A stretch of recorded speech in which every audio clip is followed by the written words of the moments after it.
that's what I'm always trying to capture in the work, is this, to bring out the spirit of the work.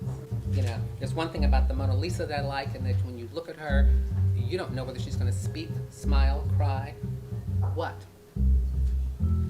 I like to bring my work to that point that they have a voice. And the hardest thing to do is to learn to stop. And there are a number of artists in this room, and I think we all have something, we all feel similar about that. Because one stroke, you can overwork a piece, and the voice is gone, the spirit's gone. I like what Salvador Dali says. He says, when a piece stops speaking to you, it's time to pass it on. It's time for it to go live somewhere else and inspire someone else. I, like you, collected before I knew that I called myself a collector, before joining really Diasporal Rhythms, which sort of cemented my collecting consciousness. I'm attracted to the life force in other artists' works. A lot of things have to come together in order for a work to me to be not static. Clearly, I don't buy skeletal work. I don't really look at skeletal work, and that's to me work that's just sort of one-dimensional. I like a canvas, if it's painted, I like it to be worked. You know, I like there to be movement, but a voice. There clearly must be a voice in the work for me. The outside, what you see, the photographs are absolutely glamorous. I did a lot of runway, which was absolutely fabulous. There's one show, a number of shows, but there was one, and I don't think they'll ever be repeated again. And matter of fact, there are two young ladies here in this audience today that were on that stage with me. The John Hancock building. At one time, it had a mezzanine when it was first built. And I think we did a Fendi show there one night where the stage was across the entire length of the building facing Michigan. So there was a double show. And the audience stood 4 feet below us, maybe 4.5 feet below us. They built a stage.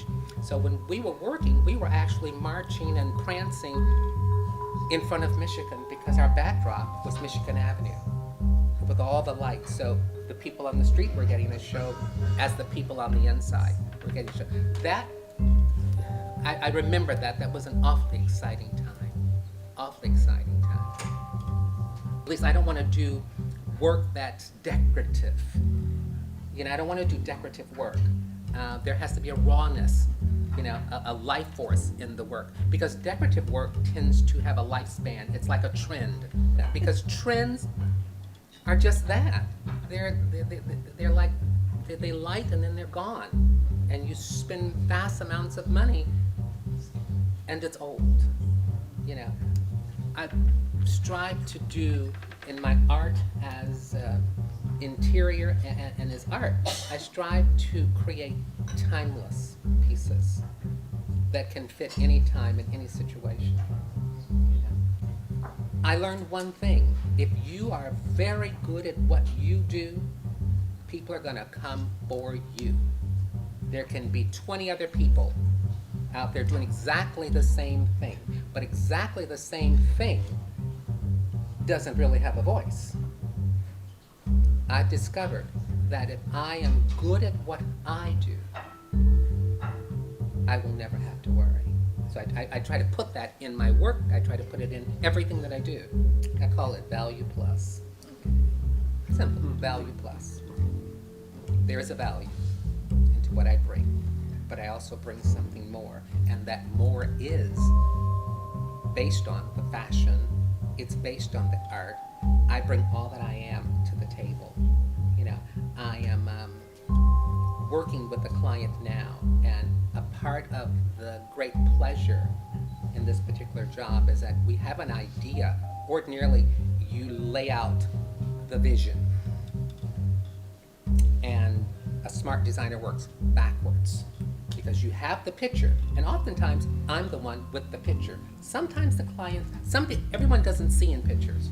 You know, some people see in numbers, some people see in words. You know, I see in pictures.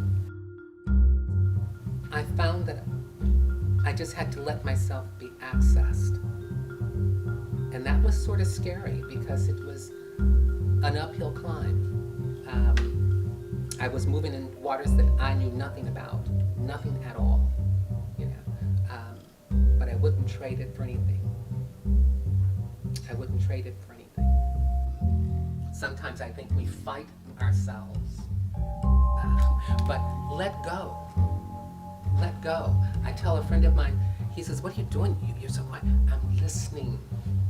There's a moment when you just have to be still and you have to listen. It's about passion. There are no two people in this room to me that are alike. And that makes it awfully exciting to me.